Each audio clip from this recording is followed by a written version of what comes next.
You tuned in to the Soulful Conversations Podcast, featuring a panel of life coaches and spiritual leaders from around the world discussing how to handle some of life's greatest challenges. We will be sharing stories of courage, hope, and inspiration with you, our faithful listeners, to live your happiest and most fulfilling life full of purpose and passion for yourself, your families, and the world. We are here to be the change we wish to see. Let the conversation begin.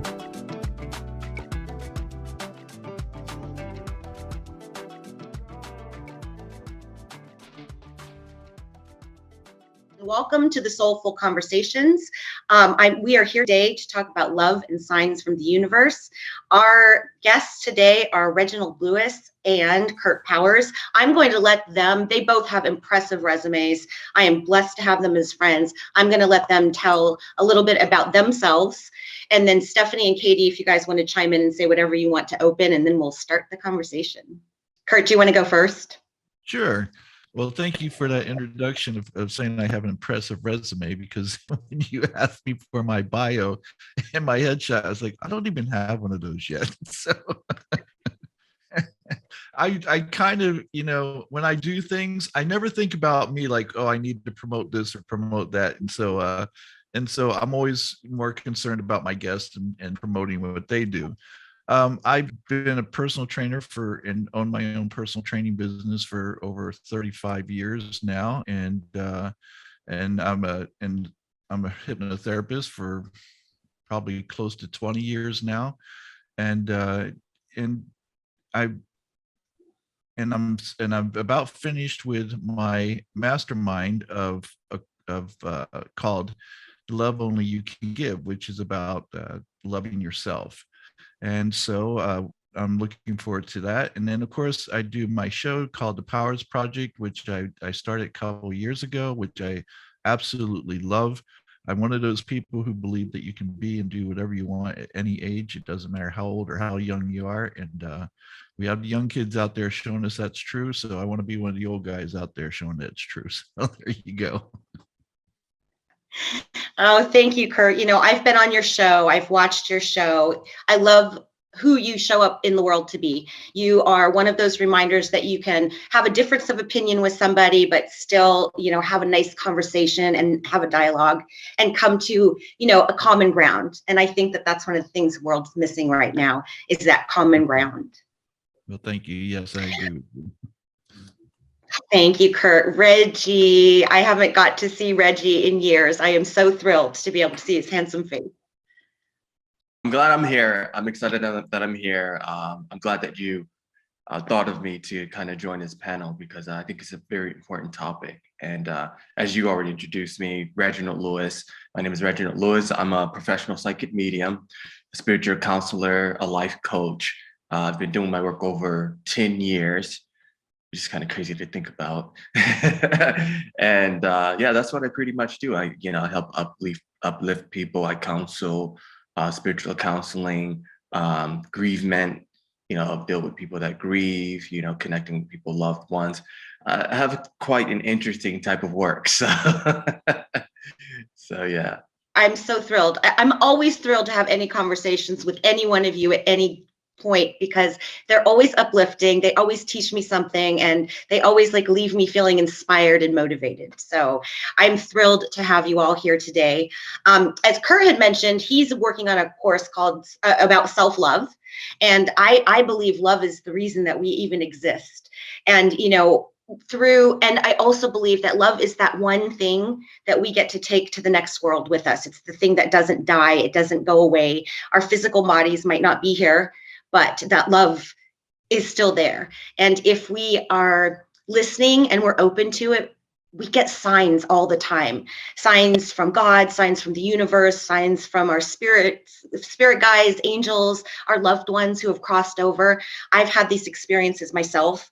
So many that were so powerful that you couldn't explain it away as just, oh, well, that was just a coincidence.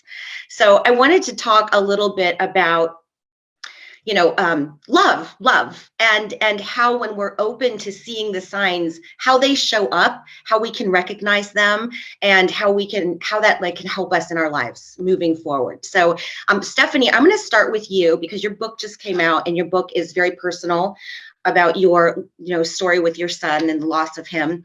Can you share a few of the signs that you have received of, that convince you that love cord still exists? Yes, most definitely. And like you said, Dawn, the love never dies. When we lose someone, it doesn't mean that our love ever died. Our love continues on. And so in the midst of that, then we start looking for signs from our loved ones. And, my son passed away 10 years ago.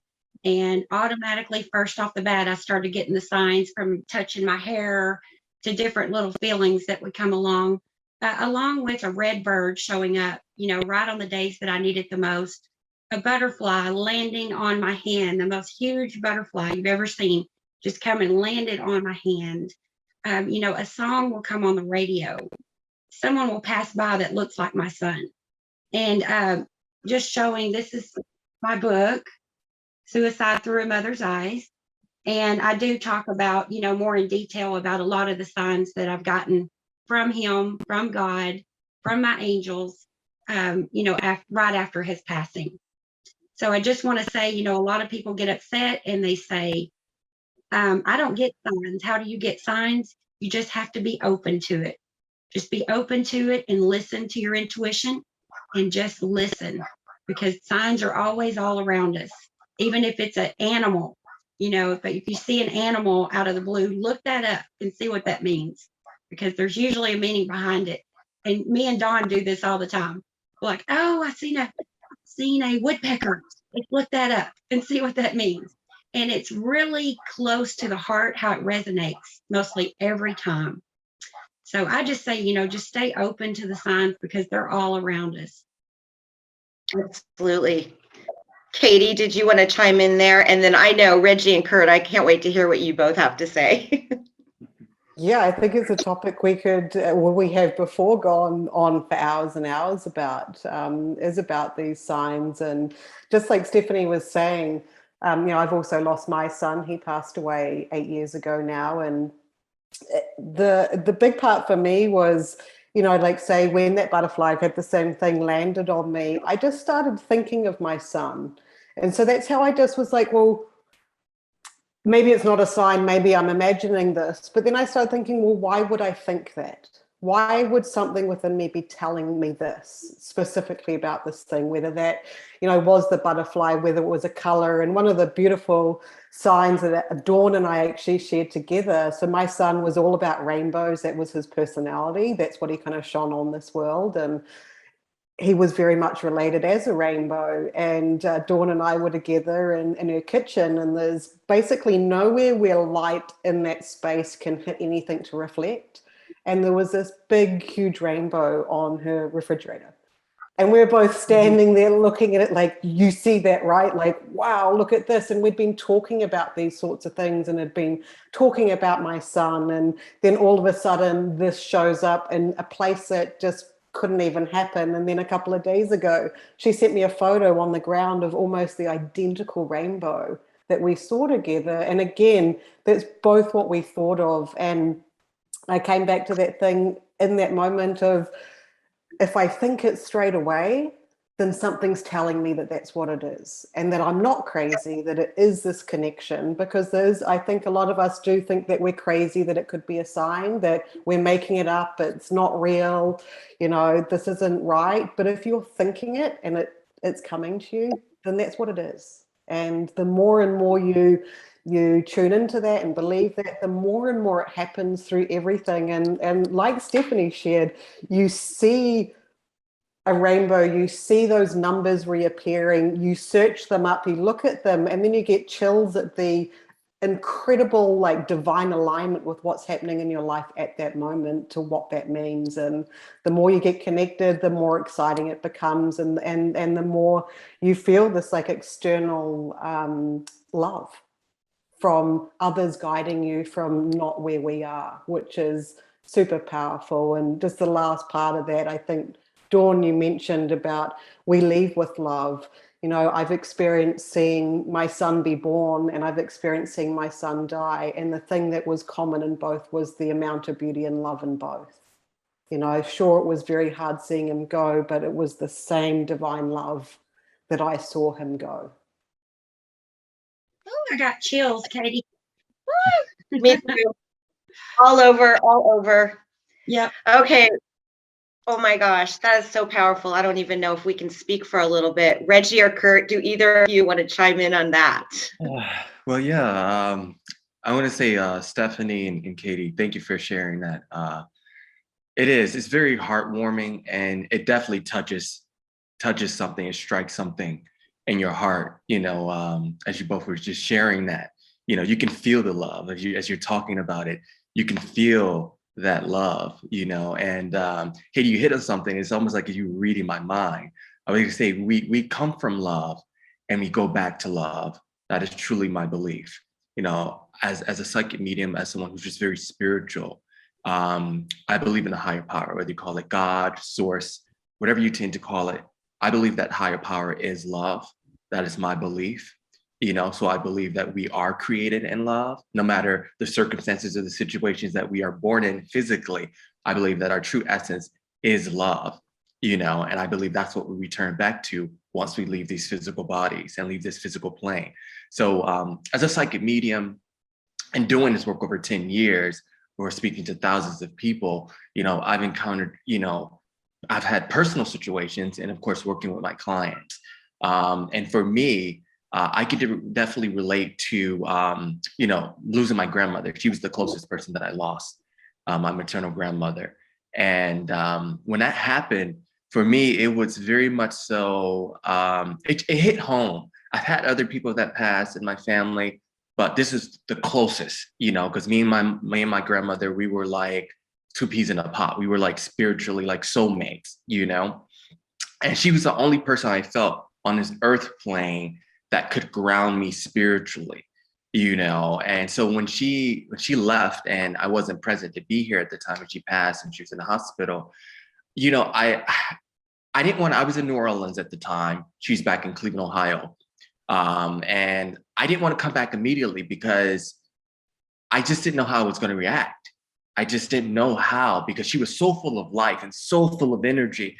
I didn't know how I was going to react coming back to seeing her lifeless. I just couldn't imagine that, you know. And this is the part that opened up my mind and really hit me on the power of the spirit, the soul, is when I had to go back and view her body. I went and I saw her body and I literally had no association with the body. I didn't even reckon, it was like, that's not my grandmother. Like I had no connection to the body at all. And it wasn't that I was numb with emotions or feelings. It's just, I knew she wasn't there. Her spirit wasn't in there. It was literally just that, a shell. And that's when it really hit me of the power of the soul. Like the connection that we had was a spiritual connection. It was a soul connection. It was the love that we shared. All that was just a vessel. She wasn't in that vessel anymore. So I felt that she was truly her true self and that she could truly be present with me in a way that I felt that she was always there, but in a bigger way. And so every day I feel my grandmother's presence and I get signs and other people bring her up that I don't even know. Other people are sensitive or mediums, always bring her up. And she's a very strong, I feel like, guiding figure in my life. I love that. I can connect with that in so many ways. And it's like you just said that I was reading your mind. You were just pulling a lot of out from what I had too. And just to tap on that a little bit, when my son passed away, his younger brother was 1.5 at the time, and it was at home. And he came into the room, and he'd been at home all weekend, and you know, sort of before he passed away. But he came in the room on the day that he was almost gone, and said to me, "Mummy, where's Jackson?" And like, he was right there, and I couldn't tell him that he was right there because he knew within his spirit, I can't feel my brother. My brother's not there. I don't know who this is in his bed. And he was not even 2. And he kept repeating it over and over. I didn't know what to say to him at that moment because I didn't want to lie to him and be like, no, that is Jackson. because he knew 100% it wasn't. So just connecting back to what you felt, this young child, that was all he felt. My brother's not here anymore. When my daughter was 7 is when I lost my son, and I was grieving one day really bad, and she said, "Mom, are you okay?" And I said, "Yes, sweetie, I'm sorry. I'm just grieving over Bobby." And she says, "Why? He's right there." And she like points up to the ceiling in the corner, and I'm looking, and of course I didn't see anything. And so that just blew my mind. It's almost as if she could see him. Yeah, little kids. I've witnessed it myself with when my father passed away, my nephew, who was only 6 months old, I think at the time he passed, and he was there when it happened. He had come to my house, and he was probably about a little bit under 2 at the time. And it was just me, him, and my animals in the house. And we were reading a story on the couch one day, and he got up from the couch and he walked over to the dining room, and there was nobody else there. And he lifted up his arms to something that I did not see, like, pick me up. And I just knew it was my dad. I knew it. I knew my dad was there, and you can feel it. So, Kurt, I know you're really quiet. Is there anything that is resonating in you with this conversation? Yeah, there's a lot, but as you know, all my friends think I'm this big tough guy, but when I get into conversations like this, I cry like a baby. So I really try to not do that. And so listening to all of you and the beautiful and positive message that you have, it does resonate with me. I think I think that the point that you all make is that there are people out there because you feel things, you see things, you can feel the presence of the lost of the ones that you love that you've lost. And it made me think about this. The whole concept of loving yourself that I teach is that the most important relationship you'll ever have is with yourself. And that relationship with yourself affects every other relationship you have. Now, as a gay man who didn't come out for 40 years, the first, I'll say the first quarter of my life, or so let's say first third of my life, I denied who I was. Do you know that when I was in the closet, I didn't see one gay person, not one. I couldn't, in fact, there were times where I honestly believed I was the only gay person on the earth, other than I heard Elton John was gay. But other than that, I thought I was it. When we deny a part of ourselves, and we're not going to see what's there in front of our eyes. And when I came out of the closet, I saw gay people everywhere. And it was funny because I remember coming out as gay, and I thought, oh, there's only a few of us. We're very special. And then one day I realized, no, we're not. We're everywhere. We're just like everybody else. When my mother passed away, there's a couple things that happened. One was I was a bouncer at the time. I was a young guy, and I was a bouncer at a bar. And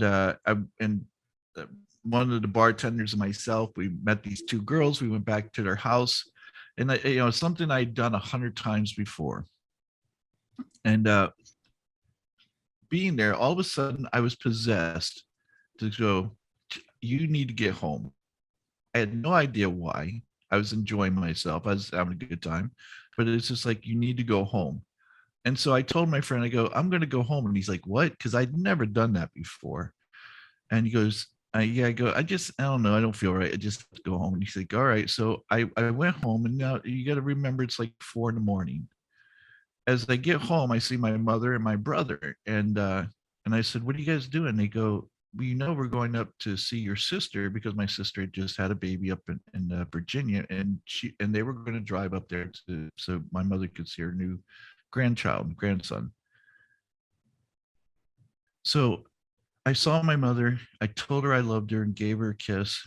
And that was the last time I saw her. The next morning, I received a phone call from my brother-in-law telling me there was an accident and that she died. one of the things that I can tell you that was always so important to me, because it was important to my mother, she related a story to me when her father died and they were in an argument. And her biggest regret in life was that she never, all right, hold on a second. She never got to tell her father that she loved him before he died. And I knew how important that was, that I always got to tell my mother that I loved her before that ever happened. And the fact that I came home that night to be able to tell her I loved her before she passed away, I knew, as you said, you go, was that just a coincidence? I know for a fact it wasn't. And my ex-wife had, I was so mad at God. I was so mad at what I believed in. I was so mad at the universe, whoever caused this or whatever caused this.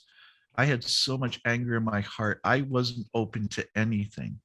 Even my ex-wife, when my daughter was born, said, "You're not going to believe this," but she goes, "I was in there folding Kristen's clothes, her little baby clothes, and I smelled your mother. She was in this room."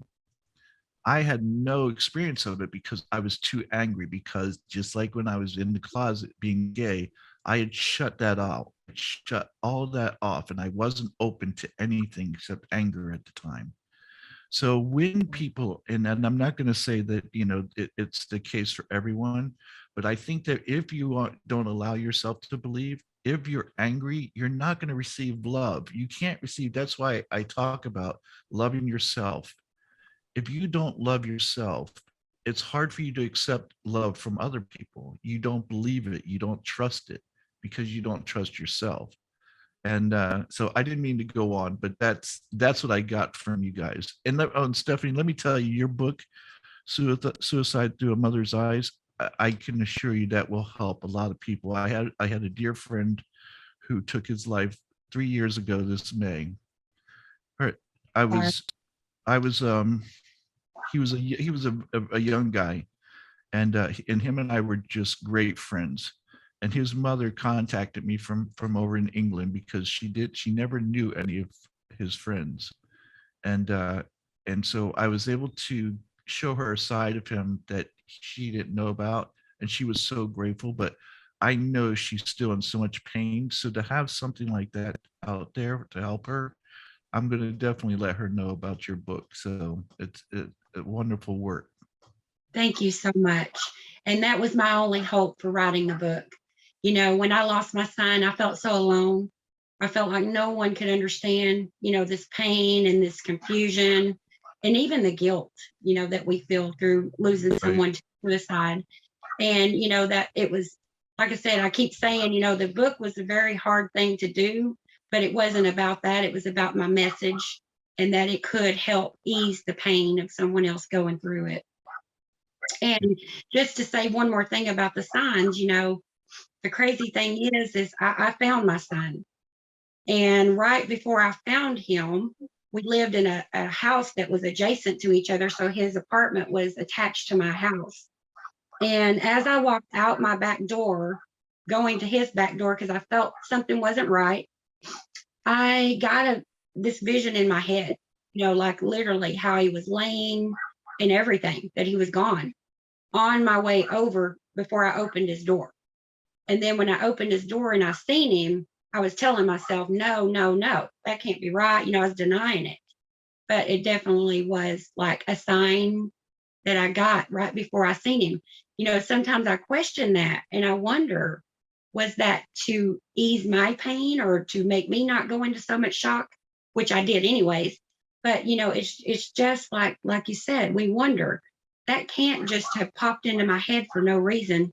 There was a reason that it was warning me, or, just whatever that sign was. It definitely came to me right before I found my son. Wow. Okay, I definitely want to ask something. This is definitely right now getting me a little bit emotional because it's like, and it's interesting that we all have very common experiences.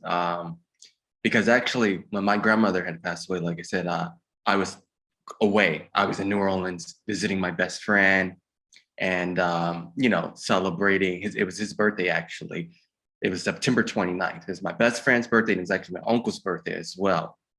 And my grandmother was on my mind. She was in and out of the hospital, minor things, asthma and stuff like that. And I haven't talked to her for probably a day. And so she was just strongly on my mind. I was like, oh, I want to get my grandmother a gift. So I drove down to Bourbon Street because, like I said, my grandmother's a very spiritual woman. I decided to go to one of the spiritual stores, and there was this one statue that I saw, this one hand-painted statue of a priestess, which reminded me of my grandmother, because that's how I saw my grandmother, as this priestess, this beautiful woman. And I was like, I'm going to go get that, go and buy that, and get that as a gift and bring it back and give it to her. And so I go to Bourbon Street, I go to the store, I buy this statue, this Brazilian statue, hand-painted statue. And as soon as I get back to the car, I borrowed my friend's car, I got a call, and it was my mom. And I could tell her voice was different, and it's like I knew before she even said anything. I knew, and she said my grandmother, had passed. And I just took a moment, and I broke down right there in the car and took a moment to just cry and let it out. But it's like I knew, and like you said, that's not a coincidence that she was on my mind at that time, exact time that I was going to buy that statue for her, and that's the time when she made her transition. There's the timing and everything. So I believe, like you said, Stephanie, I think spirit has a way of preparing us, definitely preparing us in a certain way where it's just not a complete surprise. If you're open to some extent, or you're aware, there are signs and messages even before that prepare us for us to deal with that. Yes, most definitely. It really does. And it brings up the same for me with my grandmother and my real first experience of acknowledging, premonition dreams and other things that, would follow on from that. And my grandmother was the same. She was my nana, and she was my one person in the family I felt normal around, that I wasn't different, that I did come from this family. Apart from that, I sort of felt I was adopted or from somewhere else. And she felt that way. And I was 8 years old, and I remember sort of going to bed and thinking of my nana. And that night, in this, what was not really a dream, but was a dream, a raven came to me. Now, I'm from New Zealand. We don't have raven birds there. I'd never heard of one. But the bird came to me, and I knew it was a raven. And it was my nana. And the raven had said that, look, I've died and I've passed on. And that was my dream. And I woke up and, thought that was a bit strange, very, very vivid. And I walked into my kitchen where my mum and my dad were, and they didn't look very happy. And they went to say something to me, something's happened. And I'm like, I know. They're like, what do you mean? And I was like, Nana's passed away. And then the thing that kind of deterred me away from that was that they were like, well, she must have heard. She must have heard us talking. There's no way she could have known this. So I kind of got deterred away from that natural instinct that I knew. But something inside of me was always, there's something about this. My nana came to me to tell me goodbye herself before she left. And that was one of the strongest things that I had. And I think what's quite special today is we're all talking about love, but a lot of our experience in love and sign is actually with passing. And I think I know, Stephanie and Dawn and I have talked about it a lot, is that this is something that's not normalized in our society. People are very afraid of that. But, with death there is this love within there, and we can experience, even through the pain, there is the beauty. There is that connection of love. It never goes away. It's always fueled, and we can always see the signs that the universe are going to put out there for us when we need it from that person. And I feel so connected to you all today based on that, such similar, totally different experience, but so similar at the heart and the core of them all. That's really special. So thank you guys for sharing. Katy, thank you so much. Go ahead, Kate. I want to take up all the time, but also to my grandmother, she was my mother. In my eyes, she was the one person, like we said, that was very connected. And I lost her at 17 years old. My son was born, and I lost her a month later after my son was born. And I really thought my life was over. I didn't know. I literally fell out on the floor once again, like, how am I going to do this? And I'd say within 2 to 3 days of her passing, now taking you back for a minute, when I was little and I was sick, she would hold us up in a rocking chair and rub my arm just like this, so soothing and calm. And about 2 or 3 days after I lost her, I was just oblivious to what I'm going to do with life. And I had a dream.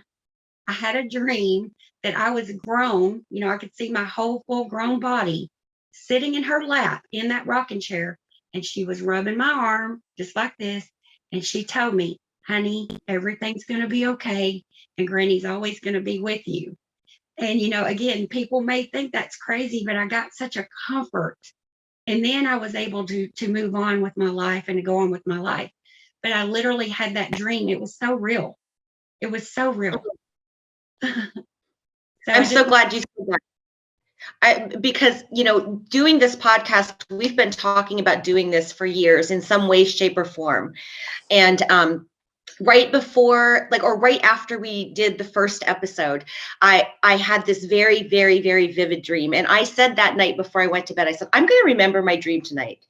And I woke up at 4:00 in the morning. I was sobbing because my dad passed away in 2000. And I've dreamt of him twice. This was only the second time. And it's right while this is all, transpiring and we're getting this going. And in my dream, I remember hugging him, and I woke up hugging my dad. And I feel like when I woke up, I know I had just hugged my dad. And it had been so long since I'd hugged him, and I'll cry. But the beauty in that is when I was talking to Gail is the amazing woman who helps us put this all together behind the scenes. And one day we're going to get her on here to talk with us because she's amazing. But I told her that story about my dad coming to me in that dream, and it only being the second time I dreamt about him in 22 years. And she said, no way. She goes, I just dreamt about my mom the other night who passed away in 2010. And this is only the third time she had dreamt about her. So I know that they're out there. I know they're part of this. I know they're watching us, and they're proud, and they're with us. And I felt it. So one of the things I wanted to ask Reggie, since this is the work that you do and you've been doing it for a while, I know we all have the ability to connect because we're all connected, but we don't always see the signs. We don't recognize them, or we're just just plowing through life, just missing all of these magical things. What would you suggest to somebody to start noticing those signs? How would you help them start being more open to that? Yeah, that's a great question. I think Kurt hit on it earlier when he talked about love and recognizing love within yourself.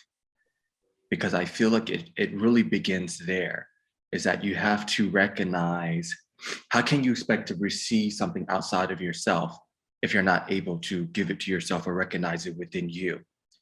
And so I feel like it begins with you finding that place first. Perfect example, personally for me, when my grandmother passed away, like I said, it really hit very close. It really hit home. And, my grandmother, of course, growing up in a spiritual family, this gift runs in the family, totally believe in the afterlife. So that was never an issue of that belief, whether that existed or not. I grew up that way. It's ingrained in me. That's just part of my reality. And she would always say, I'm going to be there, I'm going to be around. I'm going to be visiting you guys, watching over you guys, and joking around it.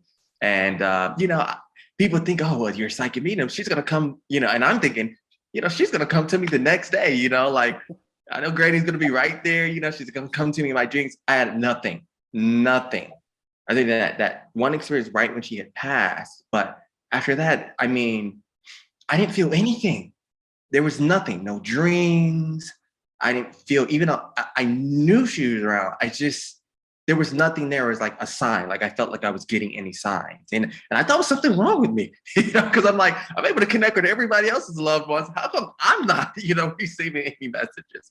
And what I realized is there was a block that I had. There was something that I didn't realize unconsciously, and that I had some guilt because I wasn't there, when she had passed away.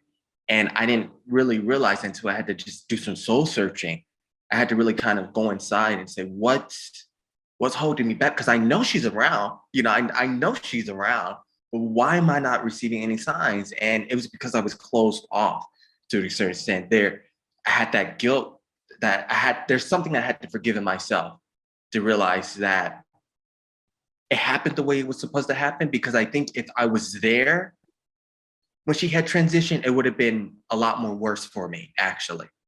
So everything happened just the way that it needed to happen.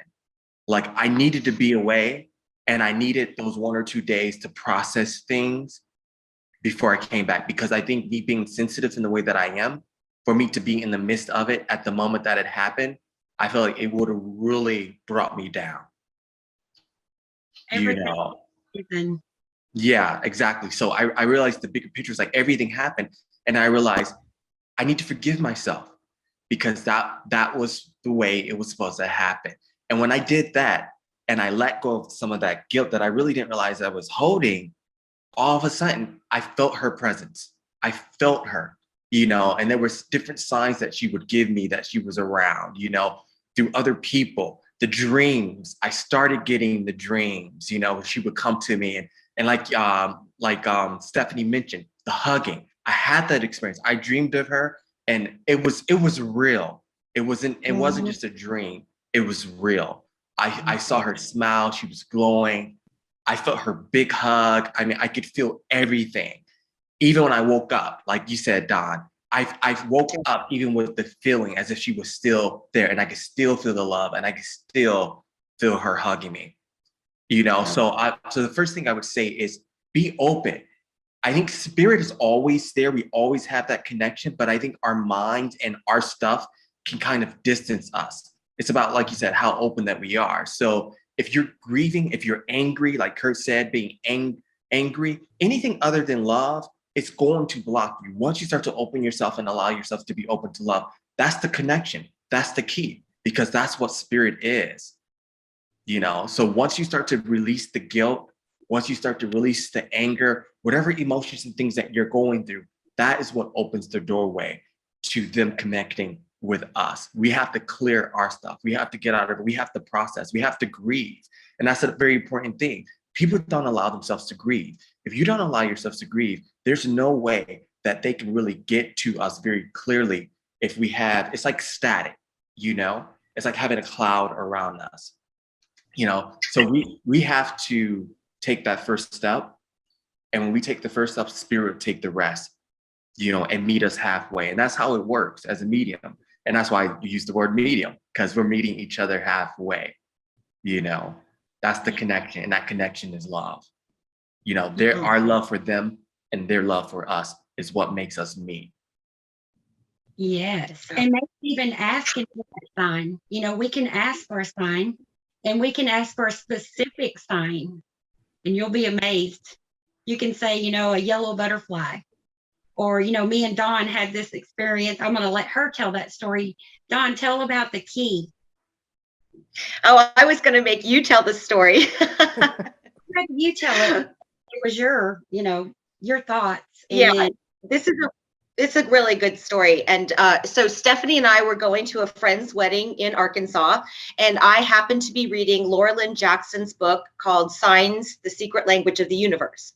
And one of the chapters said, when you're asking for a sign from a loved one, or, an angel, or whoever you're asking the sign from, she said, be very specific. Don't just say a butterfly, because when you see a butterfly, you'll say, well, there are tons of butterflies. So you'll question all of the signs. So make it something very unusual so that if you see it, it's a sign. So I'm like, okay, Dad, I'm on the airplane. Like, okay, Dad, what sign? And in my head, I got this picture of one of those old fashioned gold library keys. And I drew a very stupid drawing of it in the book. And, then I get to Arkansas, Stephanie picks me up, we're on a road trip, we're having fun. And I kind of forgot about the signs. Well, the next day, Stephanie was taking a shower. We're sharing a hotel room. She was in the shower. I look on her bed, and her keys were laying there. And on her keychain, there is a key that looks exactly like the key I drew in my book. a better representation because my drawing was terrible. But I was like, oh my God, Stephanie, you're not going to believe this. And I told her the story about the I was reading, and I showed her the picture. And then my friend who was getting married called us, and we told her the story because it just happened. And she goes, oh, that wouldn't surprise me at all. She said, did I ever tell you I had a website called the Golden Keys? And then she shows us the website, and there are those golden keys all over the website. And I just thought, oh, wow. Okay. Thank you, Dad. I get it. So now anytime I see one of those keys, I know it's my dad. Yes. One of the things, if I may, I'd like to add on to what Reggie was saying. He's absolutely right about this. And one of the things that you might be able to help people with, if they're saying, how can you receive, these signs? Why am I not receiving these signs? I would say you need to ask yourself, what is love? Love is honest. Love is true. Love is love. You can't be angry at the world and say that you love yourself. I go, it's very hard to be mad at the world and say you love yourself. And the same is reversed. It's, once you love yourself, it's hard to be angry at the world. You just don't find that. They don't go hand in hand. So if you're being honest, if you're in forgiveness, that's what I want to touch on with Reggie. And he talks about, the guilt. Love is not guilty. Love is forgiveness. And so when you ask yourself, what is love? It's forgiveness, it's honesty, it's trustworthiness, it's all these positive things. And if you're not in that mindset, if you don't have that yourself, you're not going to see the signs. You can ask for all the signs that you want. Your eyes will be closed to it. And so, I think Reggie hits right on it. You've got to get rid of the anger. You have to get rid of the guilt. And, and we all feel that way. Even with my friend over in England, I felt guilty because he would always call me whenever he'd get in desperate times. He would call me and I would help him through this. And yet he knew that, because of my schedule, I couldn't always take the call. And one day he called me and I thought, oh, it'll be okay. He'll call me back. And that was the day he didn't. And so I had guilt there thinking, if I had just picked up the phone. The truth is that he'd been dealing with this his whole life, and and it was going to happen at some point or another. And so, but it's still, you feel guilt for it because you feel like you could have, prolonged this a little bit so that it would happen. But the guilt, the anger, all of that has to be, you have to get rid of it. You have to get rid of it to love yourself, and you have to get rid of it in order to be able to accept that love that's out there, whether it's in this life or from the afterlife, Yes. And forgiveness is very important. Very important. First, we start with ourselves, and then, like I said, when my son passed away, I went through all emotions in one. And, first it was shock and denial, and then it was anger. I was literally angry. How could you do this? Why would you do this? A little bit later on, after healing a little bit more and wrapping my head around what just happened, I literally had to forgive him, for that. And then I had to forgive myself because I carried around a lot of guilt. And like you said, anger, what I could have, should have, would have done, all of that. And until I could literally stop and say, you know what, he had a mental illness. I'm going to forgive him. And then I'm going to forgive myself as well. So powerful. And I think those ones I went through all of those too. And in a different way, because obviously a different situation of losing our children, and the guilt is phenomenal. It eats at us. And that forgiveness, we literally, without forgiving ourselves, we trap ourselves within a jail and a prison for everything else that's good. And it's, in general in life, not just in these circumstances, when we don't forgive ourselves or somebody else for something that has happened, we entrap ourselves and we can't move on. And like Kurt was saying, it's like, not the signs will be there, it's all happening, but we don't get to experience it because we're blocking ourselves from that. And I had that same experience with Jackson when he passed away. My guilt of I could have, I should have, all those things kept coming up. But when I finally forgave myself, I was in a wake sleep state, and he had his hand on my face. I just felt him 100%, because he'd always do it. He'd just put his hand on my face. And I remember just all of a sudden tears streaming down my face, like, and connecting that I'd let go of my guilt that I was holding, and my son could then be there for me. And yeah, I have chills thinking about it. And it is enormous. We hold ourselves back in ways that we don't realize. And the guilt and the not forgiving are two huge ones of entrapping us from love and accepting and giving and all the beautiful, wonderful things that come from that. And then the world we live in is really a much better place. Yeah. And even like self-love, like Kirk was talking about, until we love ourselves completely and our cup is overflowing, then we can't give that love away to anyone else. If we can't give it to ourselves, we can't give it, and we can't even really receive it from anyone else. Right. Again, I was in toxic relationships, and long story short, at 50 years old, it took me to learn to love myself, because until I learned to love myself, then no one else could fully love me either.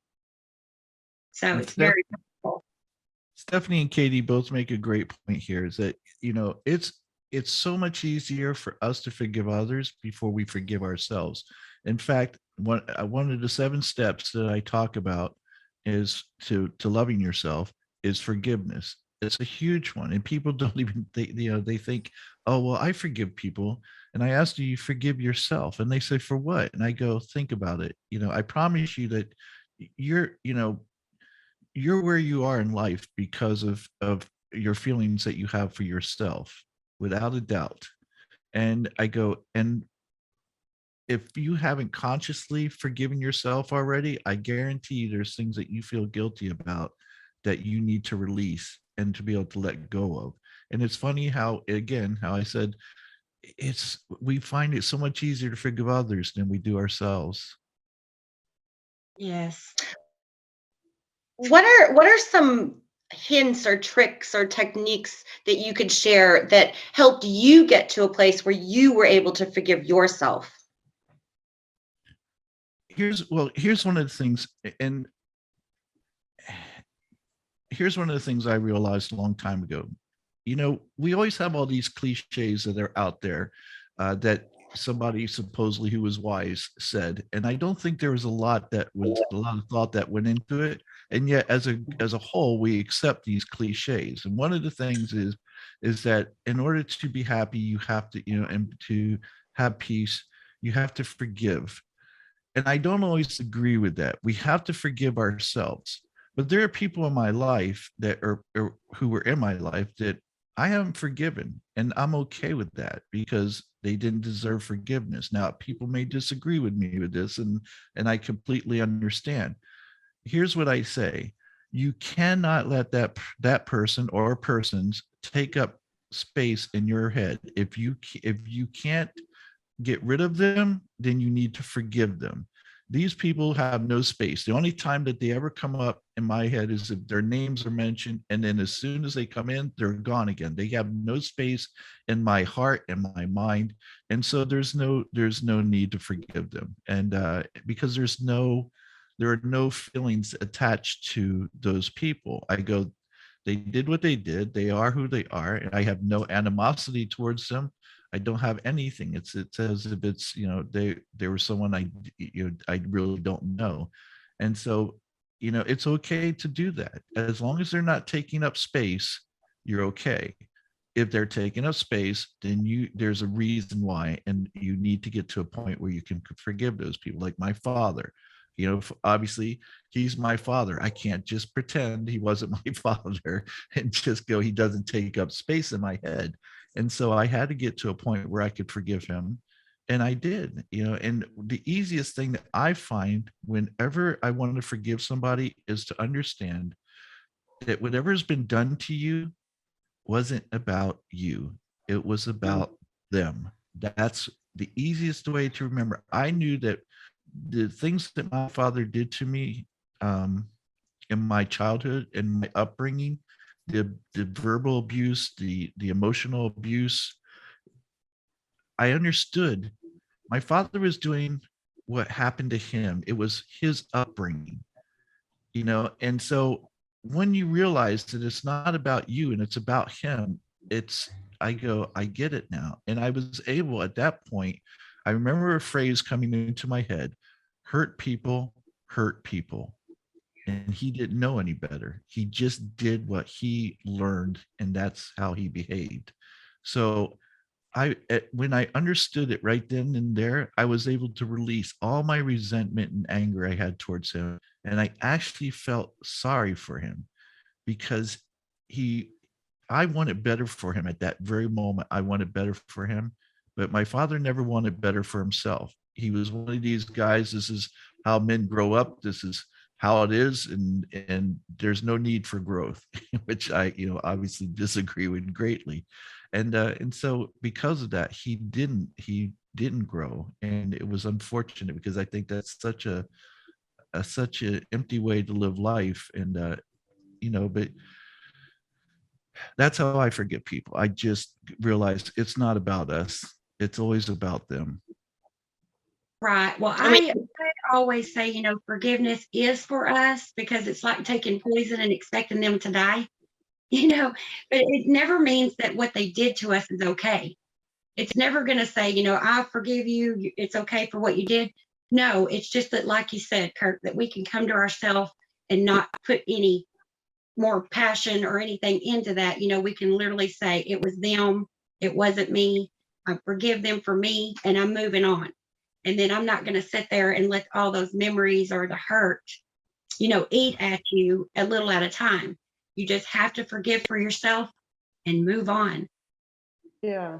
And I think there's a part too that you touched on there, Kurt, about how sometimes that they take up space, and that's you need to move on from that. I think we then ourselves put a lot of guilt for feeling that way. Well, I'm a bad person because I'm not giving this person love, and the things that flow on from there. But again, it's kind of that cycle that's got to come back to forgiveness, to come back to love. And what Stephanie said, a lot of the time, what people did is not okay. But when you can see that it is their hurt and the only way that they've known, it's that cycle of kind of like the guilt, forgiveness, love. And that's what you replace it with. And then your heart goes out to, in your circumstance, Kurt, like your dad, and when he was a child and how he would have felt, and you can connect with his inner child yourself to feel for him and go, well, that must have been awful for you. And it doesn't make what he did to you right, but you can empathize and have compassion for that and move on. And my husband's had very similar experience with the same kind of thing. And it's, there is this cycle that we go through. And, the more we can kind of recognize these things and why these feelings are coming up and explore them. Why do I feel guilty? Why do you really agitate me, and what's going on here?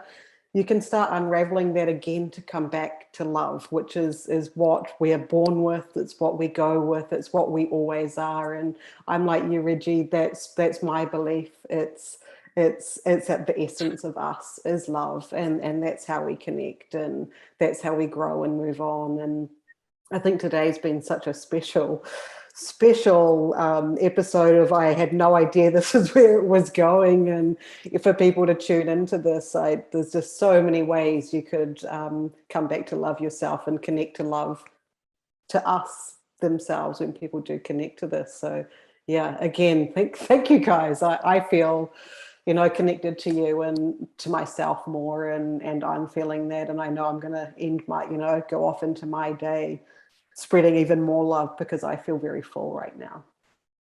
Yeah. Thank you, Katy.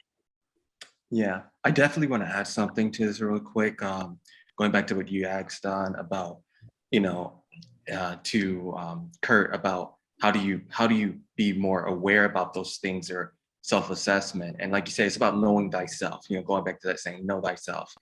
And something came together. I was listening to each of you, and what I heard was open mind, open heart, and open hands. I know that's very key. I think these are all the things that we need in order to begin to receive and to feel that love and to receive those signs from something greater beyond us, that we have to have an open mind and to be able to receive it and not try to rationalize everything. We can't rationalize everything, you know? We can try to, but you just can't. Spirit is something that you can't put into a box. Love is something you can't put into a box, you know? And then you have to have an open heart, which means you have to be willing to feel, not be afraid to feel, and say it's okay to be vulnerable. It's okay. Vulnerability is okay. You don't need to run away from it. I think what happens majority of the time, and this is my experience with a lot of my clients and then from personal experience, when people grieve, they tend to shut down because they don't want to feel anymore. Because sometimes it's just overwhelming. It's just too much. And so it creates this conflict because we were born to feel, we have emotions for a reason.